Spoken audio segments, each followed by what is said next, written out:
যুদ্ধ শুরু না করেই যুদ্ধ জেতার প্রস্তুতি। আমেরিকা কি এবার বোমা মিসাইল ছাড়াই যুদ্ধ শুরু করতে চায়?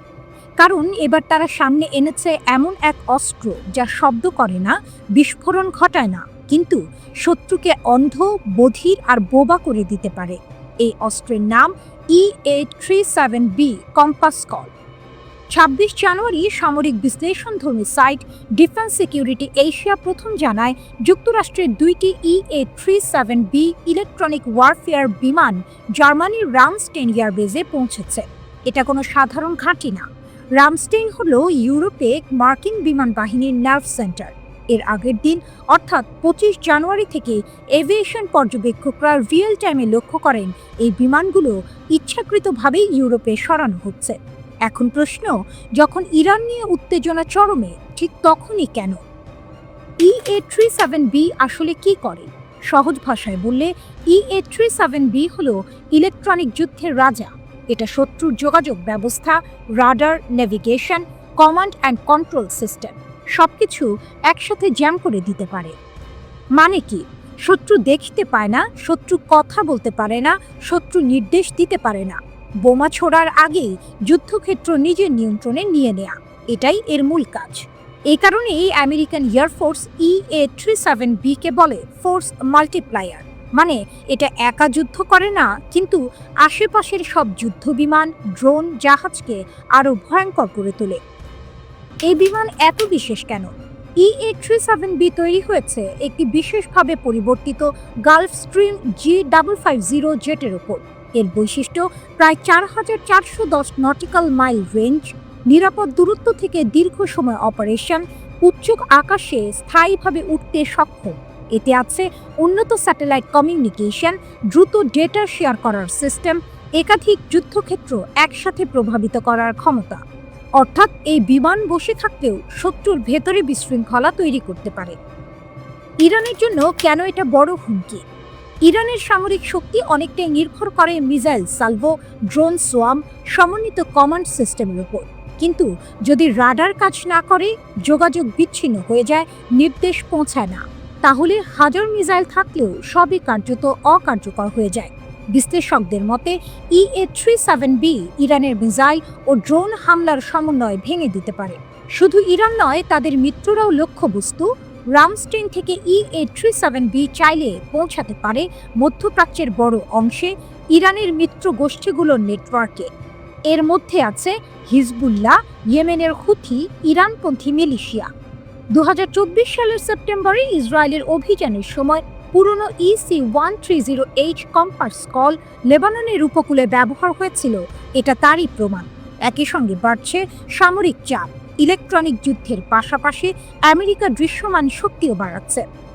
USS আব্রাহাম লিঙ্কন ইতোমধ্যেই মধ্যপ্রাচ্যে, সঙ্গে আছে আর্লেসবার্গ ক্লাস ডেস্ট্রয়ার, টমাহক মিসাইল প্রস্তুত। এছাড়া 12টি F-15E strike eagle, KC-135 refuelling বিমান জর্ডানে মোতায়েন। সব মিলিয়ে আকাশ, সমুদ্র আর সাইবার সব দিক থেকেই প্রস্তুত। তেহরানে বিশাল গণসমাবেশ, খামেনিপন্থীদের কড়া বার্তা কি? ১৩ জানুয়ারি ইরানের রাজধানী তেহরান ছিল উত্তাল। শহরের গুরুত্বপূর্ণ এলাকায় হাজার হাজার মানুষ জড়ো হন এক বিশাল গণসমাবেশে। এই সমাবেশে অংশগ্রহণকারীরা সরাসরি যুক্তরাষ্ট্র ও ইসরায়েলকে দায়ী করেন সাম্প্রতিক সহিংসতা, অস্থিরতা এবং প্রাণহানির জন্য। বিক্ষোভকারীদের দাবি, ইরান জুড়ে যে দাঙ্গা, অগ্নিসংযোগ ও সহিংসতার ঘটনা ঘটেছে তার পেছনে রয়েছে বিদেশি মদত। বিশেষ করে যুক্তরাষ্ট্র ও ইসরায়েল প্রশিক্ষিত ভাড়াটে সন্ত্রাসীদের ব্যবহার করে দেশের ভেতরে অস্থিরতা সৃষ্টি করেছে। সমাবেশে অংশ নেওয়া মানুষরা বলেন, এই দাঙ্গার মূল উদ্দেশ্য ছিল সাধারণ মানুষের জানমাল ধ্বংস করা, ইসলামিক মূল্যবোধে আঘাত হানা এবং ইরানি জাতির ঐক্য ভেঙে দেয়া। তারা পবিত্র কোরআন অবমাননা, মসজিদে অগ্নিসংযোগ এবং নিরস্ত্র বেসামরিক মানুষের হত্যার কঠোর বিচার দাবি করেন। সমাবেশ শেষে পাঠ করা চূড়ান্ত বিবৃতিতে বিচার বিভাগের প্রতি আহ্বান জানানো হয় যেন মার্কিন ও জায়নবাদী অপরাধীদের বিরুদ্ধে কঠোরতম শাস্তি নিশ্চিত করা হয়। একই সঙ্গে বিক্ষোভকারীরা মার্কিন প্রেসিডেন্ট ডোনাল্ড ট্রাম্প এবং ইউরোপীয় দেশগুলোর বক্তব্যের তীব্র সমালোচনা করেন। তাদের স্পষ্ট বার্তা ছিল, ইরানের অভ্যন্তরীণ বিষয়ে কোনো বিদেশি হস্তক্ষেপ সহ্য করা হবে না। এই সমাবেশে সবচেয়ে জোরালোভাবে উচ্চারিত হয়েছে সর্বোচ্চ নেতা আয়াতুল্লাহ আলী খামেনির প্রতি সমর্থনের কথা। অংশগ্রহণকারীরা খামেনির নেতৃত্বের প্রতি আস্থা প্রকাশ করেন এবং নিরাপত্তা বাহিনীর সাহসিকতা ও ত্যাগের প্রশংসা করেন। তবে এই বিক্ষোভ শুধু রাজনৈতিক বক্তব্যে সীমাবদ্ধ ছিল না। সমাবেশকারীরা সরকারের কাছে স্পষ্ট দাবি জানান, দেশের অর্থনৈতিক পরিস্থিতি উন্নত করতে হবে, জনগণের জীবনযাত্রার মান বাড়াতে হবে এবং দুর্নীতির বিরুদ্ধে কঠোর ব্যবস্থা নিতে হবে। তাদের মতে জনগণের ন্যায্য দাবি শোনা এবং বাস্তব সমাধান দেওয়া রাষ্ট্রের দায়িত্ব। এই উত্তপ্ত পরিস্থিতির মধ্যে ইরানের সংসদের স্পিকার মোহাম্মদ বাকির কালিবাফ গুরুত্বপূর্ণ বক্তব্য দেন। তিনি জানান, ইরান বর্তমানে একসঙ্গে 4টি ফ্রন্টে যুদ্ধ করছে। কালিবাফের ভাষায় এই যুদ্ধগুলো হলো অর্থনৈতিক যুদ্ধ, জ্ঞানমূলক ও তথ্য যুদ্ধ, মনস্তাত্ত্বিক যুদ্ধ, সামরিক ও সন্ত্রাস বিরোধী যুদ্ধ। তিনি বলেন, যুক্তরাষ্ট্র ও ইসরায়েল বহু বছর ধরে ইরানের বিরুদ্ধে অর্থনৈতিক নিষেধাজ্ঞা, বিভ্রান্তিকর তথ্য প্রচার এবং মানসিক চাপ সৃষ্টির মাধ্যমে যুদ্ধ চালিয়ে যাচ্ছে। সময়ের সঙ্গে সঙ্গে এই যুদ্ধ আরও জটিল ও গভীর হয়েছে। কালিবাফ দাবি করেন, সামরিক ক্ষেত্রে শত্রুরা ইতোমধ্যেই পরাজিত হয়েছে, তাই এখন তারা ভেতর থেকে ইরানকে দুর্বল করার চেষ্টা করছে। জনগণের বৈধ দাবিগুলোকে উস্কে দিয়ে সন্ত্রাসী কর্মকাণ্ড শুরু করানোই এর অংশ। তিনি এই কৌশলকে দায়েশ ধাঁচের সন্ত্রাসী যুদ্ধ বলে উল্লেখ করেন এবং সতর্ক করে দেন, এর মূল লক্ষ্য শুধু ধ্বংস। মার্কিন প্রেসিডেন্ট ডোনাল্ড ট্রাম্পের কড়া সমালোচনা করে কালিবাফ বলেন, ইরানি জনগণ ইতোমধ্যেই সশস্ত্র সন্ত্রাসীদের মোকাবিলার সিদ্ধান্ত নিয়েছে। তিনি স্মরণ করিয়ে দেন, 9 জানুয়ারি আয়াতুল্লাহ আলী খামেনি বলেছিলেন, কিছু ভণ্ড গোষ্ঠী তেহরান সহ বিভিন্ন শহরে ধ্বংসযজ্ঞ চালাচ্ছে শুধুমাত্র মার্কিন প্রেসিডেন্টকে খুশি করার। বিশ্ব রাজনীতির আকাশে আবারও কালো মেঘ। ওয়াশিংটন আর তেহরানের মধ্যে উত্তেজনা এখন আর কূটনৈতিক ভাষার মধ্যে সীমাবদ্ধ নেই। এটি ধীরে ধীরে ঢুকে পড়ছে হুমকি, প্রতিশোধ আর সরাসরি সংঘাতের শব্দ ভাণ্ডারে। আর সেই উত্তেজনার কেন্দ্রে ডোনাল্ড ট্রাম্প। ইরানে যখন রাস্তায় রাস্তায় আগুন, স্লোগান আর বিক্ষোভ, ঠিক তখনই তেহরানের ক্ষমতা কেন্দ্র থেকে উঠে এলো এক ভয়ঙ্কর প্রস্তাব। ইরানি শাসক গোষ্ঠীর ঘনিষ্ঠ এক আদর্শবাদী মুখ প্রকাশ্যে বললেন, ট্রাম্পকে মাদুরো স্টাইলে ধরে আনা উচিত। এই বক্তব্য কোনো গুজব নয়, কোনো ফেসবুক পোস্টও নয়। এটি এসেছে ইরানের শাসন ব্যবস্থার সঙ্গে সরাসরি যুক্ত হাসান রহিম পরজগার্দির কাছ থেকে। তিনি স্পষ্ট করে বলেছেন, যুক্তরাষ্ট্রের মাটিতে যে কোনো শহরে, যে কোনো রাজ্যে, এমনকি ধ্বংসাত্মক অপারেশন চালিয়েও ট্রাম্পকে আটক করা ন্যায্য হবে।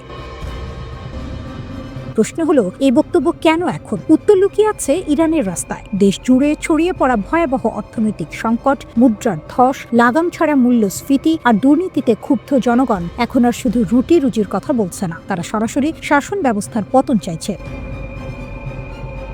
এই পরিস্থিতিতে ডোনাল্ড ট্রাম্প প্রকাশ্যে ইরানি বিক্ষোভকারীদের সমর্থন দিয়েছেন। তিনি সতর্ক করে দিয়েছেন, যদি শান্তিপূর্ণ আন্দোলনকারীদের ওপর গণহত্যা চালানো হয় তাহলে যুক্তরাষ্ট্র কঠোর জবাব দেবে। সামরিক হস্তক্ষেপের দরজাও খোলা রেখেছেন তিনি। এতেই তেহরান কেঁপে উঠেছে। কারণ সাম্প্রতিক অতীতে একটি ঘটনা ইরানের শাসক গোষ্ঠীকে গভীরভাবে আতঙ্কিত করেছে। ভেনেজুয়েলার নেতা মাদুরোর ধরে নেওয়ার ঘটনা। সেই অভিযান দেখিয়েছে, যুক্তরাষ্ট্র চাইলে সীমান্ত, প্রাসাদ কিংবা নিরাপত্তা বলয় কোনো কিছুই চূড়ান্ত সুরক্ষা নয়।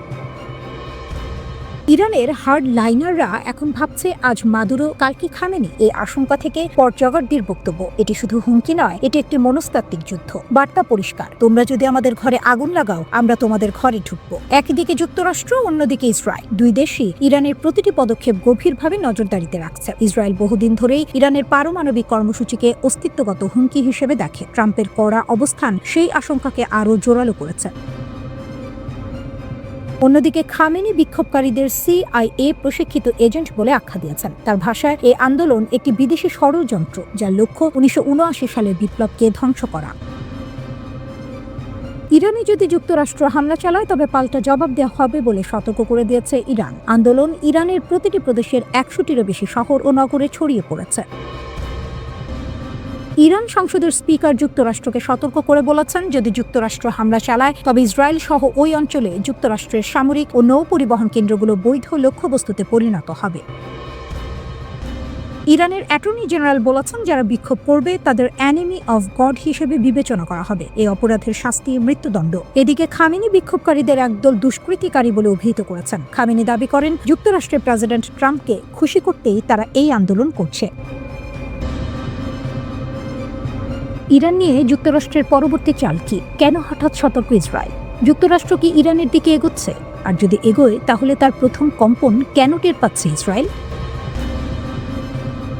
বার্তা সংস্থা রয়টার্স জানাচ্ছে, ইরানকে ঘিরে যুক্তরাষ্ট্রের সম্ভাব্য আগ্রাসনের আশঙ্কায় ইসরায়েল নিজেদের নিরাপত্তা সতর্কতা বাড়িয়েছে। তবে প্রকাশ্যে ইসরায়েলি কর্মকর্তারা বলছেন, এই মুহূর্তে তাদের সরাসরি কোনো সামরিক হস্তক্ষেপের পরিকল্পনা নেই। রয়টার্সের প্রতিবেদনে ইসরায়েলের 3 জন সূত্রের বরাতে বলা হয়েছে, এই সতর্কতার কারণ ইসরায়েলের নিজস্ব কোনো সামরিক সিদ্ধান্ত নয়। মূল দুশ্চিন্তা হল ওয়াশিংটন কী সিদ্ধান্ত নেয়। আরও লক্ষণীয় বিষয়, ইসরায়েল কী ধরনের নিরাপত্তা ব্যবস্থা নিয়েছে সে ব্যাপারে একেবারেই কিছু জানানো হয়নি। বিশ্লেষকদের মতে, এই রহস্যময় নীরবতায় ইঙ্গিত দিচ্ছে সবচেয়ে বড় অনিশ্চয়তা তৈরি করছে যুক্তরাষ্ট্রের পরবর্তী পদক্ষেপ। ট্রাম্পের কথায় কেন অস্বস্তি? এই উত্তেজনার পেছনে বড় ভূমিকা রেখেছে যুক্তরাষ্ট্রের সাবেক প্রেসিডেন্ট ডোনাল্ড ট্রাম্পের সাম্প্রতিক বক্তব্য। তিনি ইরানের নেতৃত্বকে উদ্দেশ্য করে বলেছেন, চলমান অস্থিরতার সময় বিক্ষোভকারীদের বিরুদ্ধে শক্তি ব্যবহার করা উচিত নয়। একই সঙ্গে যোগ করেছেন, যুক্তরাষ্ট্র সহায়তা করতে প্রস্তুত।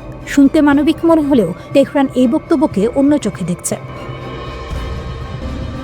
ইরানের মতে এটি সহানুভূতি নয়, বরং ভবিষ্যৎ হস্তক্ষেপের জন্য তৈরি করা একটি রাজনৈতিক স্ক্রিপ্ট। ইতিহাস বলছে, ঠিক এই ভাষাই বহুবার ব্যবহার হয়েছে আগ্রাসনের আগে। এই উদ্বেগের পেছনে আরেকটি বড় কারণ আছে, গত জুনে হওয়া সেই 12 দিনের যুদ্ধ। ইরানের দাবি অনুযায়ী সেই সংঘাতে ইসরায়েল যুক্তরাষ্ট্রের সরাসরি অংশগ্রহণে ইরানের ভেতরে বিমান ও গোয়েন্দা হামলা চালায়। শুধু সামরিক স্থাপনায় নয়, বেসামরিক ও দ্বৈত ব্যবহারের স্থাপনাও ছিল হামলার লক্ষ্য। এই যুদ্ধ বহু বছরের ছায়াযুদ্ধের ইতি টেনে দেয়। পর্দার আড়ালের সংঘাত প্রকাশ্যে চলে আসে। এরপরই তেহরান স্পষ্ট বার্তা দেয়, ভবিষ্যতে যুক্তরাষ্ট্র বা ইসরায়েলের যে কোনো আগ্রাসনের জবাব হবে সরাসরি ও কঠোর, তা হোক মার্কিন ঘাঁটিতে কিংবা ইসরায়েলের ভেতরেই। এই প্রেক্ষাপটে রয়টার্স জানায়, ইসরায়েলের প্রধানমন্ত্রী বেনিয়ামিন নেতানিয়াহু যুক্তরাষ্ট্রের পররাষ্ট্রমন্ত্রী মার্কো রুবিওর সঙ্গে ফোনে কথা বলেন। এক ইসরায়েলি সূত্রের দাবি, আলোচনায় যুক্তরাষ্ট্রের সম্ভাব্য হস্তক্ষেপ নিয়ে কথা হয়েছে। যুক্তরাষ্ট্র ফোন আলাপের বিষয়টি স্বীকার করলেও কি আলোচনা হয়েছে সে বিষয়ে সম্পূর্ণ নীরব। বিশ্লেষকদের মতে, এই নীরবতাই সবচেয়ে বড় বার্তা, কারণ বড় সিদ্ধান্ত সাধারণত নীরবতার মধ্যেই জন্ম নেয়। ইরানের দাবি, বিক্ষোভকে অস্ত্রে পরিণত করা হয়েছে। ইরান স্বীকার করছে, পশ্চিমা নিষেধাজ্ঞার কারণে অর্থনৈতিক চাপে রয়েছে। সেই চাপ থেকেই মানুষের ক্ষোভ তৈরি হয়েছে। কিন্তু তেহরানের অভিযোগ, এই ক্ষোভকে পরিকল্পিতভাবে সহিংসতায় রূপ দেওয়া হয়েছে। ইরানি কর্তৃপক্ষ বলছে, ইসরায়েলের গোয়েন্দা সংস্থা মোসাদ সহ বিদেশি শক্তিগুলো বিক্ষোভে নাশকতা, অগ্নিসংযোগ ও সংগঠিত সহিংসতা ঢুকিয়ে দিয়েছে। সাম্প্রতিক গুপ্তচর গ্রেপ্তার ও নাশকতার ঘটনাগুলোকে তারা এই দাবির প্রমাণ হিসেবে তুলে ধরছে। ইরানের বিশ্লেষকদের প্রশ্ন খুব পরিষ্কার, ইসরায়েল কি সত্যিই নিরপেক্ষ?